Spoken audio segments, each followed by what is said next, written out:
भारतको ओडिसा स्थित कलिङ्गा institute of industrial technology केआइआइटीमा बिहिबार साँझ मृत भेटिएकी नेपाली वीरगञ्ज निवासी प्रिसा शाह भएको खुलेको छ। नयाँ दिल्ली स्थित नेपाली दूतावासका कन्सुलर एसएसपी सञ्जीव शर्मा दासले घटनाको पुष्टि गरे।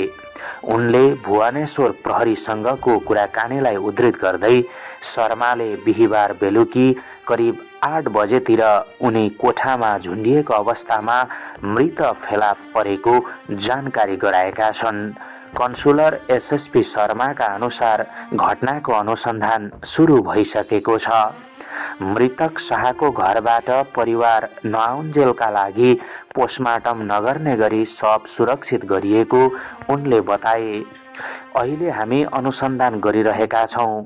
घरबाट मान्छे नआउन्जेल पोस्टमार्टम गर्दैनौँ भनेर भनेका छौँ। जय श्री राधेश्याम।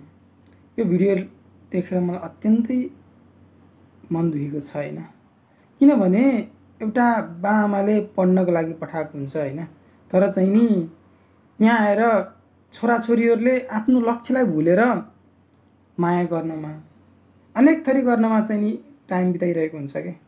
त्यो कारणले गर्दाखेरि आफ्नो परिवारले कति दुःखहरू भोग्नुपर्छ भन्ने कुरा उसले सोच्दैन र यहाँ आएर आत्महत्या गरिदिन्छ के। एउटा सामान्य लभमा पर्छ अनि नराम्रो लागिसकेपछि उसले आत्महत्या गर्छ कि। तर तिमीले यो सोच्नुपर्छ कि म कसको लागि यहाँ आएको छु त? म आफ्नो बाआमाको लागि यहाँ आएको छु। म आफ्नो बाआमाको लागि जीवित छु है। ठिक छ, तिमीलाई कोही मान्छेले धोका दियो के। योभन्दा अघिपट्टि पनि मैले त्यही कलेजबाट एउटा प्रकृति लम्साल जुन उटेलबाट हुनुहुन्छ हैन, उहाँ पनि एउटा हत्या भएको थियो, मृत्यु भएको थियो हैन। यसरी नै उहाँले नि एउटा देहत्याग गर्नुभएको थियो जस्तै एउटा केटाको लागि के। तर जुन आमा बुवाले तिमीलाई यत्रो जीवन दियो हैन, अहिले सानोदेखि यत्रो बेलासम्म हुर्कायो बढायो, त्यो आमा बुवालाई भुलेर तिमीले एउटा केटाको लागि ज्यान दिनु भनेको त्योभन्दा नराम्रो कुराहरू केही पनि होइन के। त्यो कारणले गर्दाखेरि यो भिडियो मार्फत के सन्देश दिन चाहन्छु भन्दाखेरि एउटा केटीको लागि चाहिँ नि एउटा केटाको लागि चाहिँ नि ज्यान दिनु राम्रो कुरा होइन के।